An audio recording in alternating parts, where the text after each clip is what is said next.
Hello. सभी बच्चे को good morning, all students good morning. क्या सभी बच्चे आप लोग एकदम बिल्कुल जुड़े हुए हैं? यहाँ पर हम लोग ध्यान को कंसंट्रेट करेंगे और बहुत हल्का सा टॉपिक जो आपका ऑन स्क्रीन दिखाई पड़ रहा है, बहुत हल्का सा टॉपिक जो ऑन स्क्रीन आपको दिखाई पड़ रहा है। अब आपको ये जो चैप्टर है, रियल में ये जो चैप्टर है इसको हम लोग देखें।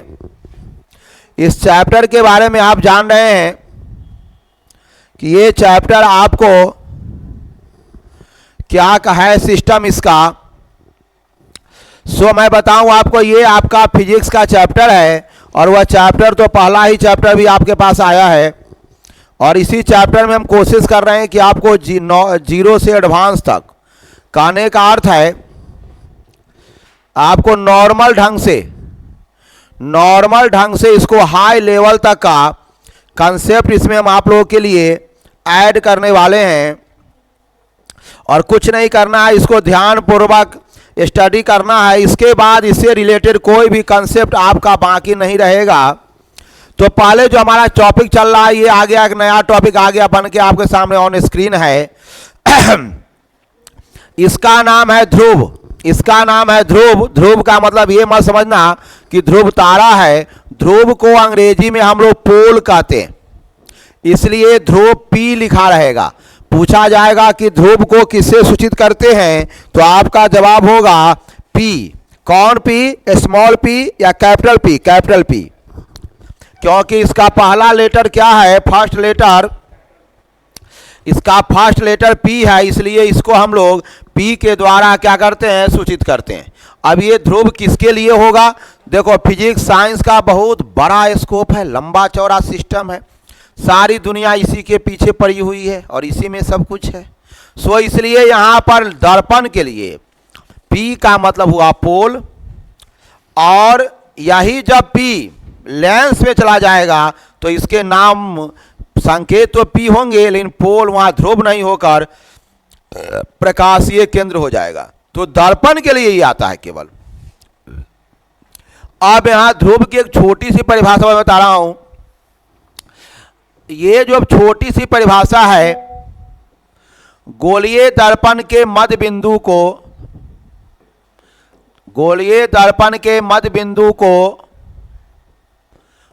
बिंदु को हम लोग क्या ध्रुव कहते हैं? को ध्रुव कहते हैं। एकदम इजी टॉपिक है आपका। गोलीय दर्पण के मध्य बिंदु को, दर्पण के मध्य बिंदु को नहीं, गोलीय दर्पण के मध्य बिंदु को। और गोलीय दर्पण की परिभाषा पहले से भी पता है। गोलीय दर्पण वह दर्पण है जिसका, जो ये किसी खोखले गोले का क्या होता है? भाग होता है। उसे हम लोग कौन दर्पण कहते हैं? गोलीय दर्पण कहते हैं। गोलीय दर्पण किसी खोखले गोले का भाग होता है, ऐसे दर्पण को हम लोग गोलीय दर्पण कहते हैं। सभी बच्चे इसको ध्यान से सुनेंगे। गोलीय दर्पण के मध्य बिंदु को हम लोग क्या कहते हैं? ध्रुव कहते हैं। अब रही बात कि सर ये ध्रुव की परिभाषा हो गई। ये ध्रुव कहाँ कहाँ होगा, तो ध्यान देना है आपको। ये गोलीय दर्पण में होगा। और तुम्हें पता है कि गोलीय दर्पण दो प्रकार के होंगे, उत्तल दर्पण और अवतल दर्पण। तो उत्तल दर्पण और अवतल दर्पण बनाकर मैं ध्रुव को इंडिकेट करता हूं। ये तुम्हारा डायग्राम होना चाहिए।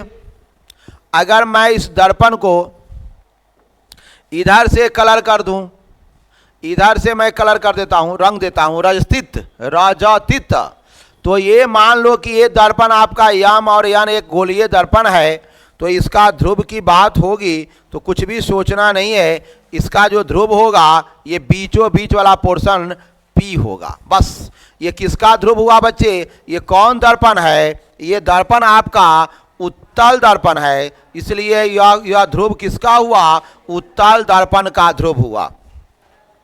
ये ध्रुव किसका हुआ? उत्तल दर्पण का ध्रुव हुआ। परिभाषा पूछेगा कि उत्तल दर्पण का ध्रुव किसे कहते हैं, तो उत्तल दर्पण के मध्य बिंदु को उत्तल दर्पण का ध्रुव कहते हैं। केवल क्या परिभाषा बनेगा? जहां गोलीय है तहां लगा दोगे उत्तल दर्पण के मध्य बिंदु को उत्तल दर्पण का ध्रुव कहते हैं। उत्तल दर्पण का हम लोग ध्रुव कहते हैं, का ध्रुव कहते हैं। एकदम इजी टॉपिक है, इजी परिभाषा है आपके लिए। इसके बाद आप देखो यहां पर क्या आएगा, दूसरी बात हम लोग समझ रहे हैं। अब इसी में एक अवतल दर्पण का ध्रुव होगा, तो अवतल दर्पण के एक डायग्राम को बना देंगे हम लोग। अवतल दर्पण अगर आपको बनाने आता होगा तो आप ऐसे बना सकते हैं। ये है अवतल दर्पण, जिसके बाहरी सतह रजतित होता है, अर्थात बहुआ रंगा हुआ होता है, और भीतरी सतह जो धंसा हुआ सतह है वह परावर्तक होता है। इसका भी एक क्वेश्चन होगा, आने वाला स्क्रीन ऑन स्क्रीन होगा। उत्तल दर्पण और अवतल दर्पण में क्या अंतर है। मैं इसके पढ़ाने के बाद, इस क्लास के बाद साइंस का कोई भी कंसेप्ट आपका बाकी ही नहीं रहेगा। इसका लेवल बहुत डीप लेवल तक जाएगा, कंसेप्ट क्लीन रहेगा। 12th क्लास में भी आप लोगों को ये पढ़ना है। आपको 12th क्लास में भी आपको क्या करना है, पढ़ना है। सो आपको इस बात को भी ध्यान रखना है, 12th क्लास में भी एक स्पेशल टॉपिक है। ये बेस आपका स्ट्रांग रहेगा तो इंटर में साइंस पढ़ने में, डॉक्टर इंजीनियर बनने में बड़ी सुविधा रहेगी। अब यहां पर आएगा, क्या परिभाषा इसका होगा। अवतल दर्पण के मध्य बिंदु को, अवतल दर्पण के मध्य बिंदु को, मध्य बिंदु को हम लोग क्या बोलते हैं, अवतल दर्पण का ध्रुव। अवतल दर्पण का ध्रुव कहते हैं। एकदम हल्का टॉपिक है, सही बच्चे को आ जाएगा। अगर स्पेशल कोई क्वेश्चन पूछेगा कि ध्रुव से क्या समझते हैं, तो आपको इतना लिखना पड़ेगा, 2 में 2 नंबर आ जाएंगे। अब अगला टॉपिक आपके ऑन स्क्रीन आ रहा है, जिस क्वेश्चन का नाम है वक्रता, वक्रता केंद्र, जिसको अंग्रेजी में हम लोग कहते हैं सेंटर ऑफ कर्वेचर, कर्वेचर। इसलिए इसका पहला लेटर जो है, आप पता है इसको हम लोग किससे सूचित करेंगे। यहां जो है ध्यान रखना है, कैपिटल सी, बड़ा वाला सी, क्योंकि इसका अंग्रेजी नाम है सेंटर ऑफ कर्वेचर। देखो कोई भी जो सूचित किया जाता है ना, अधिकांशतः केसों में उसके 90% केस में उसके फर्स्ट लेटर रहेगा। साइंस का कोई भी इंडिकेटर जो रहेगा, जो इंडिकेट करने वाला रहेगा, उसका पहला लेटर जो होगा उसी से उस संकेत होता है। जैसे सेंटर ऑफ कर्वेचर सी हुआ तो यह सी लग गया। आपने पोल पढ़ा तो फिर क्या आ गया, पी लग गया। लेकिन कल का जो क्लास था न्यूमेरिकल जो मैं पढ़ा रहा था, उसमें वस्तु दूरी यू का प्रयोग कर रहे थे, तो मैंने कहा ये एक्सेप्शन केस है, मतलब अपवाद का केस है। आप देखिए यहां पर वक्रता केंद्र सी हुआ, परिभाषा बनाना चाहोगे तो जरा सोचो। थोड़ा मैं एक छोटा सा आपके लिए गोला डायग्राम बनाता हूं। देखिए अगर आपको, अगर ये एक आपके पास ये गोला, एक गोला हो गया, आपका गोलीय दर्पण है तो ये हो गया, इसका पोर्शन हम लोग, और ये गोला बना है तो इसके बीच में कोई ना कोई मध्य वृत्त, अगर मान लो ये गोला है तो इसका केंद्र होगा। तो और यहां क्या करें, और आपको परिभाषा पता है, परिभाषा ये पता है कि आपका कोई भी जो गोलीय दर्पण है वह किसी गोले का भाग है। ध्यान रखिए, ज्यादा इसको झुकाइएगा तो गोलीय दर्पण होगा, परवलयिक दर्पण हो जाएगा। ज्यादा अगर झुक गया तो गोलीय दर्पण नहीं होकर प्यारे बच्चों ये परवलयाकार दर्पण में चला जाएगा। इसलिए इसको ज्यादा झुकाना नहीं है, इतना ही तक रखना है इसको। अब जरी बात समझो। अब मैं आपको यह बताना चाह रहा हूं कि अगर इसका जो है, तो मैंने बोला कि ये गोलीय दर्पण है, मान लो ये कौन गोलीय दर्पण हुआ, ये अवतल है, और इसका केंद्र मैंने यहां माना है, तो ये जो है ना इसका केंद्र है, तो ये हो गया वक्रता केंद्र। यानी कहने का अर्थ क्या हुआ, कहने का अर्थ ये हुआ गोलीय दर्पण जिस गोले का भाग है उस गोले के केंद्र को दर्पण का हम लोग वक्रता केंद्र कहते हैं। यानी कहने का अर्थ है दर्पण जिस गोले का भाग है, जिस गोले का भाग होता है, उस गोले के केंद्र को, उस गोले के केंद्र को दर्पण का क्या कहते हैं? वक्रता केंद्र कहते हैं। दर्पण का वक्रता केंद्र कहते हैं। दर्पण का वक्रता केंद्र कहते हैं। ध्यान रखना है आपको। दर्पण जिस गोले का भाग होता है उसे गोले की उस गोले के केंद्र को दर्पण का हम लोग वक्रता केंद्र कहते हैं। किसी बच्चे को प्रॉब्लम है, देखो ये वक्रता केंद्र हमेशा कैपिटल सी होगा। और एक बात और ध्यान रखना है कि ये वक्रता केंद्र केवल गोलीय दर्पण में होगा। क्या परवलयिक दर्पण में भी होगा? बिल्कुल, लेकिन इंपॉर्टेंट है कि तुम्हें परवलयिक दर्पण तुम्हें पढ़ना नहीं है। लेकिन दर्पण के अलावा ये लेंस में इसका नाम बदलकर 2F हो जाएगा।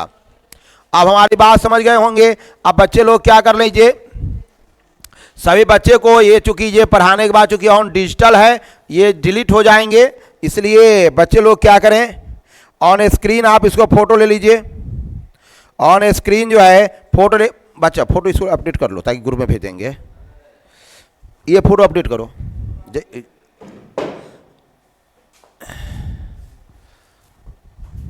ये फोटो ऑन स्क्रीन कर लेते हैं ताकि बच्चे लोगों को दिक्कत नहीं होगी, तुरंत ऑन स्क्रीन चला जाएगा।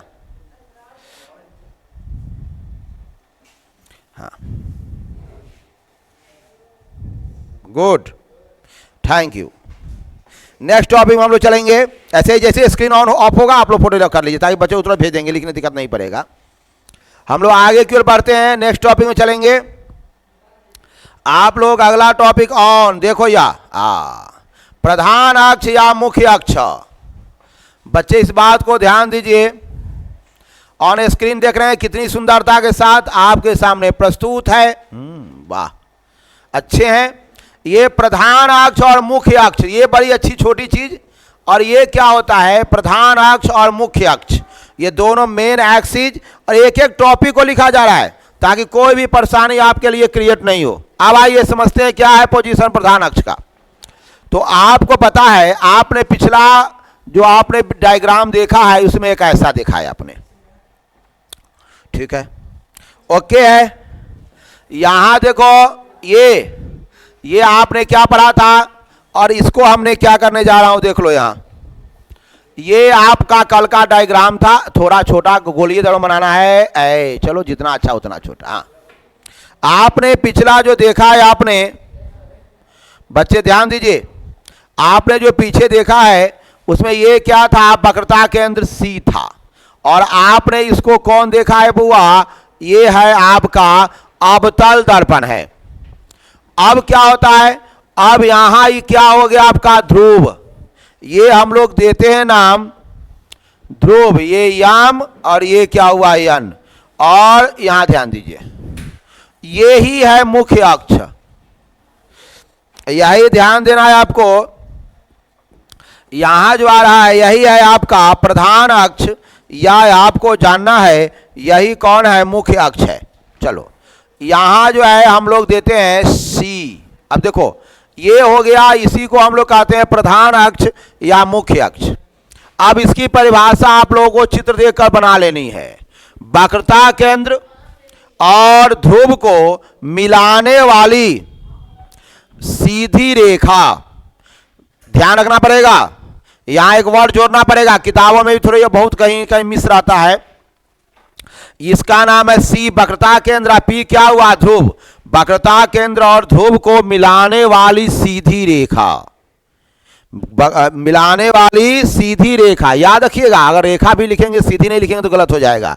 यानी कहने का अगर छोटी परिभाषा हम लोग लिखेंगे यहां, इस परिभाषा को जो हम लोग लिखने जा रहे हैं ये क्या होगा, देखो वक्रता केंद्र और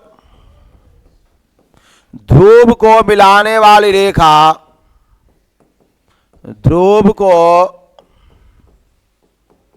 मिलाने वाली सरल रेखा, मतलब सीधी रेखा, सरल या सीधी रेखा,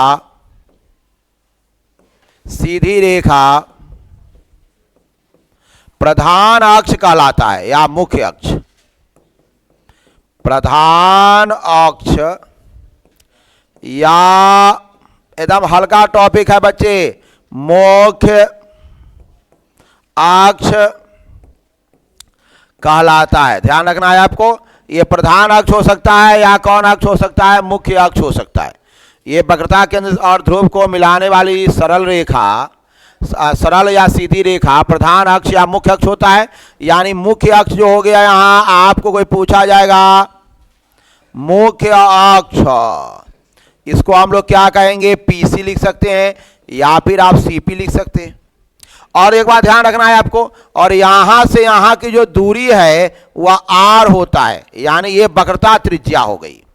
यानी अगर इसके ध्रुव और वक्रता केंद्र के बीच की जो दूरी है उसे ही हम लोग क्या कहते हैं, वक्रता त्रिज्या कहते हैं। और ये वक्रता त्रिज्या जो अगला टॉपिक में आएगा, इसे हम लोग आर के द्वारा सूचित करते हैं। कौन आर के द्वारा, तो कैपिटल आर के द्वारा। एक बात ध्यान रखना, साइंस में अगर जहां बड़ा आर तो बड़ा आर, छोटा आर तो छोटा आर, अगर हेर फेर किया तो गया। बड़ा आर तो बड़ा आर, छोटा आर तो छोटा आर, ना तो हेर फेर किया तो गया। सीधा जो एक समय था जिस समय बिहार बोर्ड में बच्चे जो है मैथ से ज्यादा फिजिक्स में फेल करते थे। अच्छा ये क्या हुआ, अब अगर आपको उत्तल का पूछेगा तो बना देना उत्तल का भी। देखो क्या है सो, अगर आपको कोई उत्तल दर्पण का पूछेगा तो क्या करोगे, ध्यान देना, यहां इसको इधर ले जाना, क्योंकि इधर तो ही तो झुका हुआ होगा। तो ये आपका कौन हो गया, सी, और ये कौन हो गया, पी। तो यहां ऐसे हो जाएगा। बच्चे ध्यान दो, अगर यम और यन दर्पण है तो ये ध्रुव हो गया और ये हो गया, इसको हम लोग क्या कहेंगे, आर। ये आपको आ गया वक्रता त्रिज्या। ये यहां पर क्या हो गया, मुख्य अक्ष किसका है बुआ रे, उत्तल दर्पण का है। सभी बच्चे को क्लियर वे में उत्तल दर्पण का। और उधर किसका है बुआ, ये अवतल दर्पण का है। ये फिगर याद रखिएगा, जितना डीप पढ़ोगे उतना साइंस आएगा, इसमें कोई कठिन नहीं है, इजी टॉपिक सब है। इसका अंग्रेजी नाम है प्रिंसिपल एक्सिस, प्रिंसिपल एक्सिस मुख्य अक्ष। और ये हमेशा यही वक्रता त्रिज्या हो जाता है, यहाँ हमेशा पीसी या सीपी रहेगा। क्या इसका दूसरा भी नाम होगा, नहीं। अब तो अपना मन से एक बात ध्यान रखना, तो अपना मन से इस सब का नेमिंग चेंज नहीं कर सकते। तुम सोचोगे मैं ध्रुव को पी डबल एन लिख दूंगा तो गलत हो जाएगा। आप फिजिक्स में जो फिगर में जो नाम दिया गया है, जो संकेत दिया गया है वही रखना है। ये जयमिति नहीं है मैथ का, जो अपना मन से पी की बार मान लोगे। जो दिया गया है उसी को फॉलो करना है, उसके बाहर यूज नहीं करनी है। तो बच्चे लोगों जो इस बार समझ में आ गया होगा, वक्रता केंद्र और ध्रुव को मिलाने वाली सरल या सीधी रेखा को प्रधान अक्ष या मुख्य अक्ष कहते हैं। मुख्य अक्ष कौन है, पीसी या सीपी, इसको वक्रता त्रिज्या भी कहेंगे।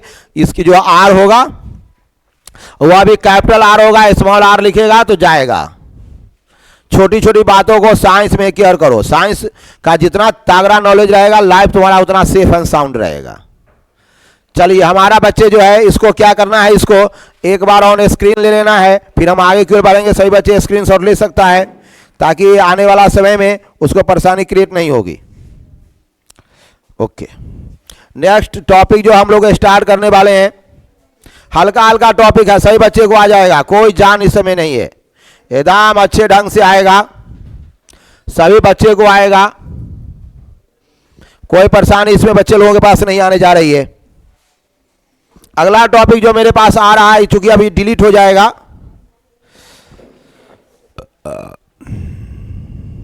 हम अगला टॉपिक में बढ़ेंगे। ये देखो, ओहो सॉरी एक चीज छूट गया है क्या, अच्छा यहाँ गौण अक्ष यहाँ गया है। ये देखो, ये फोकस और ये फोकस दूरी बड़ी अच्छी चीजें। आपको ये जानना है कि फोकस और फोकस दूरी के बारे में अच्छे ढंग से आपको जानना है। चलिए शुरू करेंगे। सर ये क्या है, फोकस। देखो तुम्हें समझ जाना है, आपको पहले बात समझ जाओ। ये फोकस जो है एफ से शुरू होगा, तो इसको हम लोग इंडिकेट किससे करेंगे, कैपिटल एफ से, याद रखना। और फोकस दूरी जो है फोकी लेंथ होता है तो ये स्मॉल एफ से, पहली बात ध्यान रखना। अगर तो उल्टा पलटी किया तो गया, फोकस को हम लोग कैपिटल एफ से और फोकस दूरी को स्मॉल एफ से, फोकी लेंथ हो जाता है। सो पहली बात ध्यान देना है। और ये फोकस रियल में एक बड़ी चीज आ जाती है, और ये फोकस जो है क्या है इसका एक डिफिनेशन पहले क्लियर करता हूं, मैं आपको समझाता हूं कि क्या है क्लियर कंसेप्ट। यहां जो क्लियर कंसेप्ट आ रहा है, एक डायग्राम को पहले समझेंगे हम लोग। बच्चे लोगों ने साइंस को केवल रटना समझता है, नहीं, समझना इंपॉर्टेंट है। बच्चे लोग जो है साइंस को सोचता है कि रटोगे, रटने से थोड़ी लॉन्ग टर्म ले सकते हो तुम। ये डायग्राम उतना अच्छा नहीं बन पा रहा है, हाँ चलो चलेगा।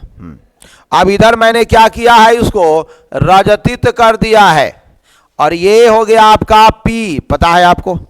और इधर मैं पहले पढ़ा चुका हूं कि ये भाई साहब जब आगे जाएंगे तो ये हो जाएंगे C और बन जाएंगे वक्रता केंद्र। वक्रता केंद्र हो गया। अब यहां फोकस की परिभाषा सुनो। फोकस की जो परिभाषा होती है वह ये होती है कि मुख्य अक्ष के समानांतर, ये एकदम तीर का निशान देना होगा। देखो ये पहले समझो, एक एक टॉपिक समझ जाओ क्लियर। सीपी क्या है, मुख्य अक्ष है, और ये किरणें कौन चल रही है। अगर मान लीजिए इस किरण का नाम ए और बी है, तो ए बी जो किरणें चल रही है वह किसके समानांतर है, मुख्य अक्ष के।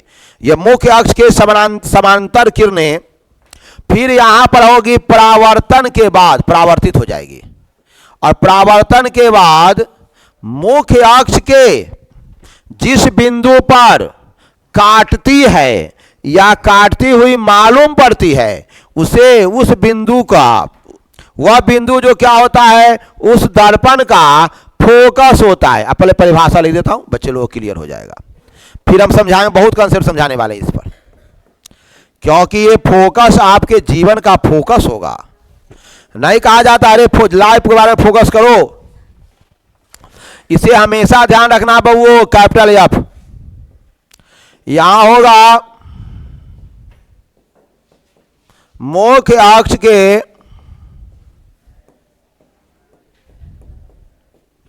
समांतर निकट आपतित किरणें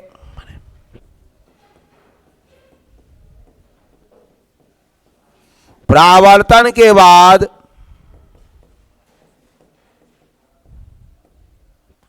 मुख्य अक्ष के जिस बिंदु पर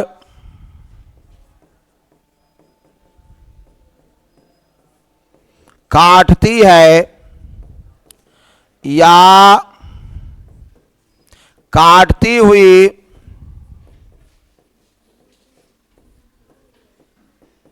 मालूम पड़ती है, मुख्य अक्ष का वह बिंदु, मुख्य अक्ष का वह बिंदु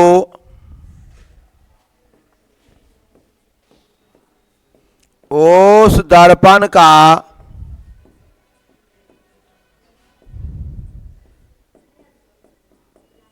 मुख्य फोकस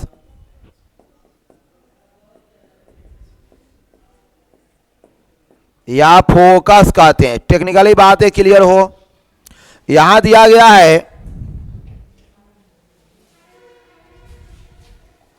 आइए इसको हम लोग समझते हैं। परिभाषाएं पहले समझा जाए। मुख्य अक्ष के समांतर निकट आपतित किरणें परावर्तन के बाद मुख्य अक्ष के जिस बिंदु पर, यहां इस बिंदु पर काटती है या काटती हुई मालूम पड़ती है, वह क्या होता है, वह मुख्य अक्ष का वह बिंदु उस दर्पण का मुख्य फोकस या फोकस होता है। कोई भी किरणें दर्पण में चलेगी तो वह परावर्तन के बाद कन्फर्म है कि वह मुख्य अक्ष पर ही काटेगी। चेक कर लेता हूं, देखो अगर आप यहां से ले जाओगे, ये भी भाई साहब यहीं पर से गुजरेगा, सर यहां से ले जाओगे, ये भी दौड़ गुजरेगा यहीं से, ध्यान दो, यहां ये भी गुजरेगा यहीं से, समझ लो बात को। अगर तुम ये किरणें यहां से चलेगी, कहीं से चलेगी, उसको गुजरना कहां से, अब हुआ फोकस से। फिक्स रखो, ये यही है मुख्य फोकस। ये जरूरी नहीं है कि ये किरणें, मैंने क्या लिखा है,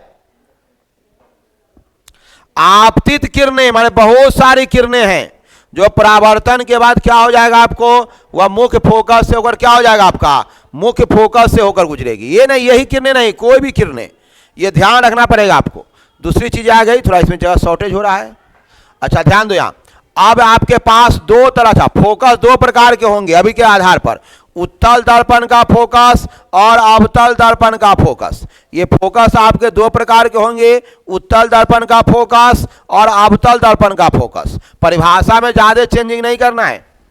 उत्तल दर्पण होगा तो मालूम पड़ती है, अवतल दर्पण होगा तो क्या हुआ, ये खाली काटती है, मालूम नहीं पड़ती है।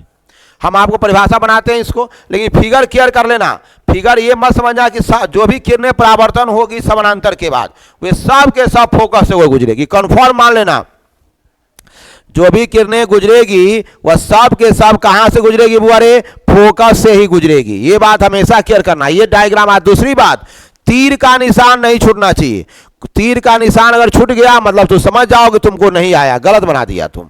देखो सब कैसे, ये तीर का निशान बताता है कि किरणें कैसे आ रही है और कैसे जा रही है। अगर आपने तीर का निशान नहीं दिया या फिर छोड़ दिया तो ये पूरी फिगर गलत हो गए। इसका इंपॉर्टेंस ही है इसका डायग्राम। चलिए इसमें एक और वर्ड आ रहा है, पहले इसको पढ़ा देते हैं। ये फोकस जो है दो प्रकार के होंगे, थोड़ा जगह कम फिर भी मैं लिख देता हूं यहां देखो। ये फोकस में दो प्रकार के फोकस होंगे। एक फोकस होगा अवतल दर्पण का फोकस। अच्छा तुम्हारा वो जो फिगर है वह किसका फोकस है बताया आपको, अवतल दर्पण का। तुम्हारा वो जो फिगर है वह किसका फोकस है, अवतल दर्पण का। इसी को हम अगला स्क्रीन में ले जाएंगे तो अभी क्लियर कर लेंगे। ये आपका अवतल दर्पण का फोकस का डायग्राम है, याद रखना, अवतल दर्पण का फोकस। इसका ये क्या है, आपका डायग्राम है, ध्यान रखना है। देखिए यहां पर परिभाषा तो सेम रहेगा। देखो मैं ज्यादा चेंजिंग नहीं कर रहा हूं ताकि आप लोगों को याद होने में कोई परेशानी क्रिएट नहीं हो। चलिए ये वही परिभाषा होगा, थोड़ा चेंजिंग। यहां होगा मुख्य अक्ष के समांतर निकट, समांतर निकट आपतित किरणें परावर्तन के बाद मुख्य अक्ष के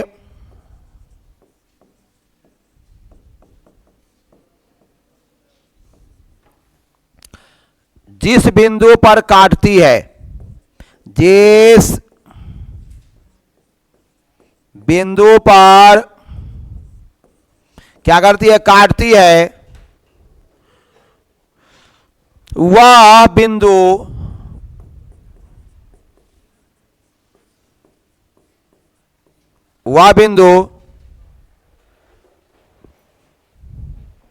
उस दर्पण वह बिंदु अवतल दर्पण का, ये हमारी पढ़ा चल रहा है, अवतल दर्पण का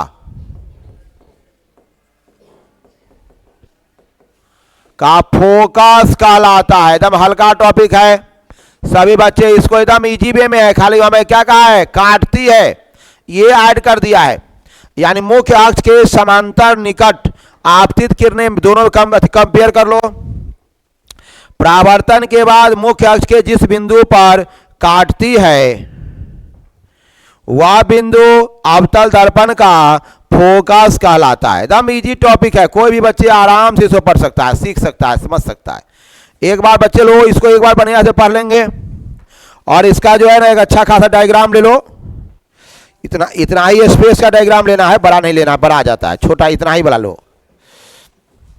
हाँ इतना ही स्पेस का डायग्राम लेना है। वो पोर्शन ले लो थोड़ा, कोचिंग वाले भी, तब पता चलेगा मूनलाइट का ही है। हमारी बात समझ पा रहे हैं आप लोग? हाँ अब यहां जो है, चलिए अगला टॉपिक जो मेरे पास आ रहा है इसको आगे को बढ़ाएंगे। सभी बच्चे बिल्कुल बने हुए हैं। आपका क्लास लगभग आधे घंटा से नॉन स्टॉप चल रहा है। अगर वो लंबी क्लास है मैं तो 2-2 घंटा 3 घंटा क्लास कराता रहता हूं बच्चे लोगों को। ओके आगे आइए। हाँ, इसमें थोड़ा बहुत कम दिया गया। चलिए आइए, थोड़ा ये पोर्शन एक बार और मैं इसको अपडेट कर देता हूँ, क्यों डिलीट ही तो हो रहा है। वाह, गुड। अब रहा बात, एक बार और इसको अपडेट कर देते हैं। हाँ, यहां पर जो आ रहा है एक थोड़ा ये कंसेप्ट और जाएगा यहां, तब जाकर क्लियर हो पाएगा। ओके, चलिए। अब यहां देखिए, यहां एक और चीज आ रही है। अब फिर मैं उत्तल दर्पण का फोकस पढ़ा रहा हूं। देखो, इसके बाद आपको कुछ नहीं पढ़ना, बस यही पढ़ना। ना कोई ऑब्जेक्टिव याद करनी, ना कोई सब्जेक्टिव याद करनी। हमारी बात सुन लीजिए, इसके बाद कुछ भी बचा हुआ नहीं रहेगा। यह है उत्तल दर्पण का फोकस। चलिए, आपको पहले बना लेना, समझो, या डायग्राम बड़े अच्छे से बनाना होगा। पहले हम बनाएंगे, यहां देखो एक उत्तल दर्पण बना रहा हूं, बस कुछ नहीं करना है, घुमा दो ना।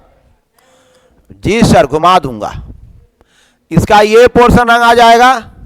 सर, इसका नाम लिख दीजिए। हाँ हाँ, नाम तो पहले आपको देना पड़ेगा।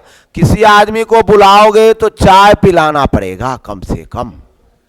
ये क्या हो गया, ध्रुव पी हो गया। और आप पता है कि ये क्या होता है, इसका मुख्य अक्ष होता है, ये सी हो गया। चलो, अब दिमाग क्या लगाना है, यहां पर थोड़ा डायग्राम का टेक्निकली बात समझो। प्रकाश की किरणें इस पर भी आपतित होगी, मगर क्या होगा, ध्यान देना। जैसे ये किरणें ऐसे आई तो समझो यह किरणें उस पार नहीं जा पाएगी, क्योंकि रंगा हुआ है। तो लौटेगी तो किधर लौटेगी, ध्यान रखना, लौटने का भी कंसेप्ट है। तो जिधर, अब यहां देखो, ये किरणें इधर क्यों लौटेगी, ध्यान रखना, ऐसे परावर्तित होगी। तो ये, अच्छा सुनो यहां, फिर ये किरणें आएगी, ये भी ऐसे परावर्तित होगी। ध्यान रखो बउआ, ये बड़ी चीज बता रहा हूं आपको मैं। ये किरणें आएगी, ऐसे भाग जाएगी। ये किरणें आएगी, ऐसे लौट जाएगी, भागेगी नहीं, लौट जाएगी। चलो, अब यहां पर क्या है, यहां जो होगा ना, तो ये यहां पर डॉट डॉट में जाएगा, कभी भी लाइनिंग नहीं करना है। लाइनिंग किया गया, ये सब लाइनिंग किया गया, ये यहां जो है डॉट डॉट में सब आएगा, एक ही बिंदु पर आएगा। उफ, ये डॉट डॉट डॉट, ये ध्यान रखना, ये सब डॉट डॉट में जा रहे हैं। ये सब, ये हो गया इसका फोकस। ये जो इधर वाला मैंने दिया है ना, वो थोड़ा डॉट डॉट में, थोड़ा साफ साफ नहीं हो पा रहा है, टेक्निकली प्रॉब्लम, सॉर्ट आउट करूंगा मैं। देखो, मैं बढ़िया से बना देता हूं एक बार फ्रेश से, क्योंकि बच्चे लोग जैसा बनाएंगे वैसा ही तो सीखेगा। अच्छा है, चलो ध्यान दो, यहां समझो। अब मैं करने क्या जा रहा हूं, ऐसा ऐसा ऐसा ऐसा हो गया। अब क्या कर रहा हूं मैं, इसको डॉट डॉट में ले जा रहा हूं। देखो, ऐसे रहेगा, डिस्कनेक्ट वाला डॉट डॉट वाला रहेगा पोर्शन। ध्यान रखिए इस बात को, ये जो पोर्शन है वह डॉट डॉट वाला पोर्शन में जाएगा, क्योंकि ये काल्पनिक है, ध्यान रखो। और ये बिंदु हो जाएगा यहां, यहां जो बिंदु होगा ये फोकस। अब यहां से बढ़िया से बना के ले जाना इसको, ये बढ़िया से बनाकर यहां पर क्या करना, ले जाना इसको। अब ये जो किरणें हैं, यही होगा अवतल दर्पण का। हल्का एरो का निशान भी देना पड़ेगा आपको, क्यों किरणें उधर जा रही है। एरो का निशान भी देना पड़ेगा, क्यों किरणें उधर जा रही है। यानी आपको छोटा छोटा छोटा छोटा एरो भी देना पड़ेगा।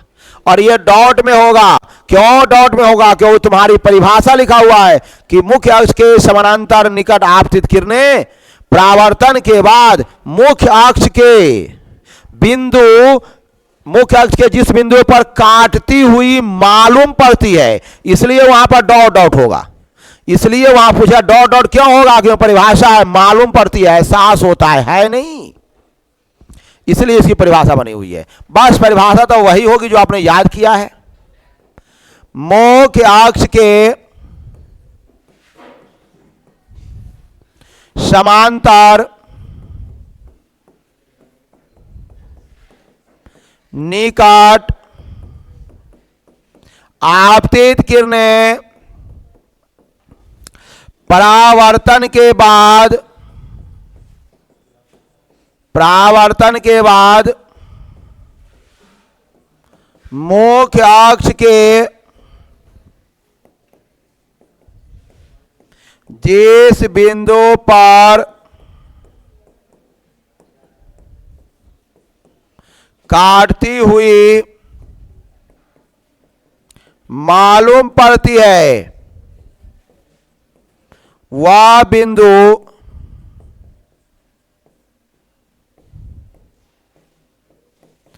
उत्तल दर्पण का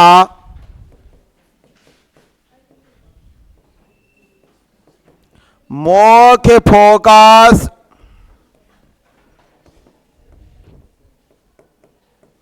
कहलाता है। वह क्या कहलाता है? उस बिंदु का क्या कहलाता है? मुख्य फोकस कहलाता है। अब यहां ध्यान दीजिए। हाँ, अब यहां पर जो है मुख्य फोकस कहलाता है। और एक बात सुनिए, अब एक वर्ड और बाकी रह गया इसमें, वह बाकी रह गया है फोकस दूरी। फोकस दूरी ध्यान दो, यहां बहुत हल्का है।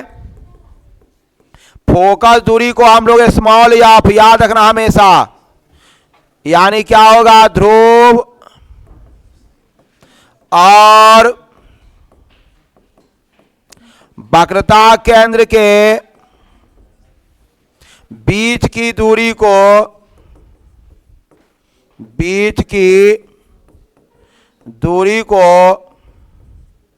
हम लोग कहते हैं क्या? फोकस दूरी। 2 मिनट रुक जाओ। ध्रुव और यहां सुधारना होगा, ध्रुव और फोकस मैंने लिखा है, वक्रता केंद्र नहीं, ध्रुव और फोकस के बीच की दूरी को फोकस दूरी, ध्रुव और फोकस के बीच की दूरी को हम लोग क्या कहेंगे? फोकस दूरी। साफ साफ लिखना पड़ेगा, जगह शॉर्टेज हो जाता है ना। हाँ, ये हो गया आपका ध्रुव और फोकस के बीच की दूरी को फोकस दूरी कहते हैं। ये फोकस दूरी दोनों में होगा बउआ, उत्तल में भी होगा और अवतल में भी होगा। भारी नहीं, हल्का है, एकदम इजी है। सो बच्चे लोगों के लिए इतना ही आज का क्लास है इसमें फिजिक्स का। फिर अगले क्लास में हम लोग आएंगे, तब तक जो है सभी बच्चे को बहुत बहुत क्या होगा? धन्यवाद। Thank you. Good evening.